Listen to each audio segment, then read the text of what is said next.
Namaste, my dears. Hi, it's Kelly. Welcome to day 1 of my 30-day video blogging challenge. I thought I would begin this challenge by talking a little bit about your home yoga practice.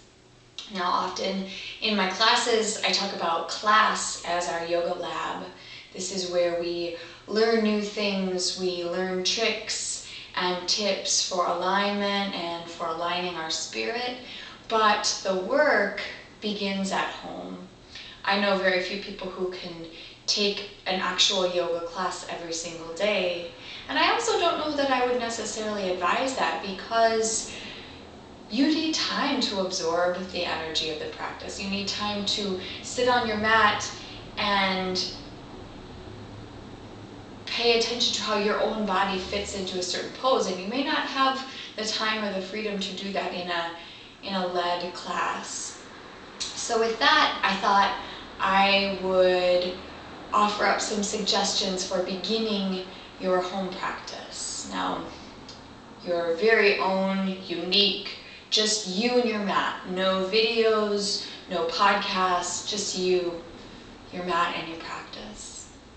So I generally begin my home practice by centering.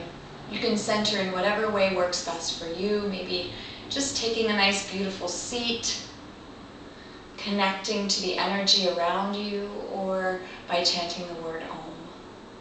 Om is the vibration of oneness. It is the sound of the universe. It is creation, life, and destruction. It is the cosmic yes. As I heard Mitten say 2 weeks ago when I saw him and Deva Premal in concert, the cosmic yes. I love that. And so then it's always good to begin just with a few warm-ups, warming up the spine in several different ways. So you might be familiar with cat-cow. This is a great way to warm up the spine. We inhale, let the belly drop, let the tailbone shift up, gaze up. Exhale, press the hands into the earth, round the back, look at the belly. Inhale, arch the back, look up.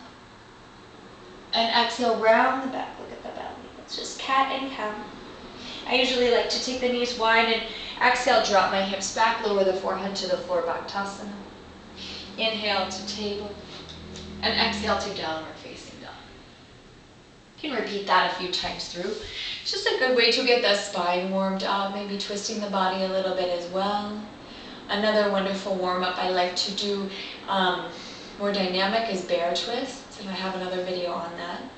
And then for your practice, if you'd like to warm up more with a couple of sun salutations, that's great. Don't wear yourself out though. And then I generally like to pick 4 postures that I'm working on right now, or that I work on all the time.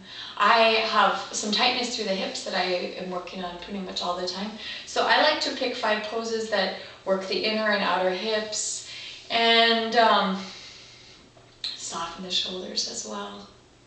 So with that, I invite you to come up with your own home practice. Maybe 5 poses, a warm-up, and then at the end, Shavasana. Shavasana is important because that is when we receive the energy we've created. Without Shavasana, there's just this energy just like out there in the universe. We need time to absorb it. We need time to take the practice with us. Shavasana translates to corpse pose, and I know that for many that's kind of a negative term, but when you think about it, corpse, our time as a corpse is when we're preparing for what's next. We're preparing for life off the mat, and it's very important. And so then finally, after I've practiced Shavasana, I like to come to a place where I can sit in meditation, if only for 10 breaths, if only for 20 breaths. That is an integral part to our yoga practice, and I encourage you to make it part of yours too, if that is something that you have time for. And so with that, Thank you for joining me for day 1 of this 30-day video blogging challenge. There will be more tomorrow. I wish you peace on your path.